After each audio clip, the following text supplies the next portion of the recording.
ഭർത്താവ് ഭാര്യയുമായി വീഡിയോ കോളിലായിരുന്നു. പെട്ടെന്നൊരു സ്ത്രീ അയാളുടെ പിറകിലൂടെ കടന്നുപോയി. ഇതുകണ്ട് ഭാര്യ ഉടൻ തന്നെ അയാളെ ചോദ്യം ചെയ്തു. അയാൾ തിരിഞ്ഞു നോക്കിയെങ്കിലും അവിടെ ആരെയും കണ്ടില്ല. അയാൾ ഫോണെടുത്ത് മുറിയിൽ ചുറ്റി നടക്കാൻ തുടങ്ങി. അപരിചിതനായ ഒരാൾ വീട്ടിൽ ശരിക്കും കയറിയിരുന്നെങ്കിൽ നായ കുരയ്ക്കുമായിരുന്നു. അപ്പോൾ അയാളുടെ കണ്ണുകൾ തുറന്നിരുന്ന പിൻവാതിലിലേക്ക് പതിഞ്ഞു. അയാൾ അവിടെ പോയി അത് അടച്ചുപൂട്ടി. പിന്നെ അയാൾ ഭാര്യയോട് കാര്യങ്ങൾ വിശദീകരിച്ച് കോൾ വിച്ഛേദിച്ചു. അടുത്ത ദിവസം അയാൾ ധാരാളം പുതിയ പൂട്ടുകൾ വാങ്ങി. എല്ലാ വാതിലുകളുടെയും പൂട്ടുകൾ മാറ്റി.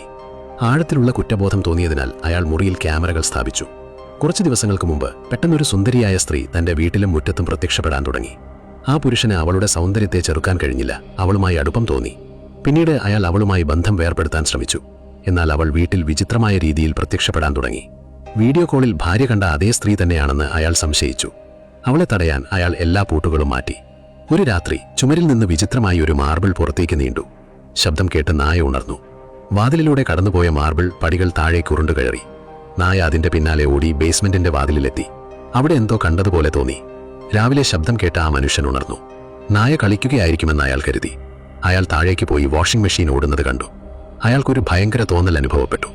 വാഷിംഗ് മെഷീൻ തുറന്നയുടനെ അയാൾ ഉടൻ തന്നെ ഛർദ്ദിക്കാൻ തുടങ്ങി. അകത്ത് നായയുടെ ശരീരം കഷണങ്ങളായി മുറിഞ്ഞിരുന്നു. അയാൾ ഉടൻ തന്നെ പോലീസിനെ വിളിച്ചു. എന്നാൽ പോലീസ് അയാളെ ചോദ്യം ചെയ്തപ്പോൾ അവളുടെ പേര് പോലും അയാൾക്കറിയില്ലായിരുന്നു എന്നവർ മനസ്സിലാക്കി. ക്യാമറകളിൽ വിചിത്രമായി ഒന്നും പതിഞ്ഞിരുന്നില്ല. അന്വേഷണവുമായി മുന്നോട്ടു പോകാൻ കഴിയില്ലെന്ന് പോലീസ് പറഞ്ഞു. നിരാശനായി ആ മനുഷ്യൻ മദ്യപിക്കാൻ തുടങ്ങി.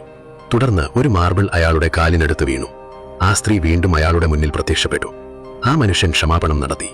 അയാളുടെ സത്യസന്ധത കണ്ട് അവൾ ശ്രദ്ധയോടെ കേട്ടു. പക്ഷേ ആ മനുഷ്യൻ വലിയൊരു കളി കളിക്കുകയാണെന്ന് അവൾക്കറിയില്ലായിരുന്നു.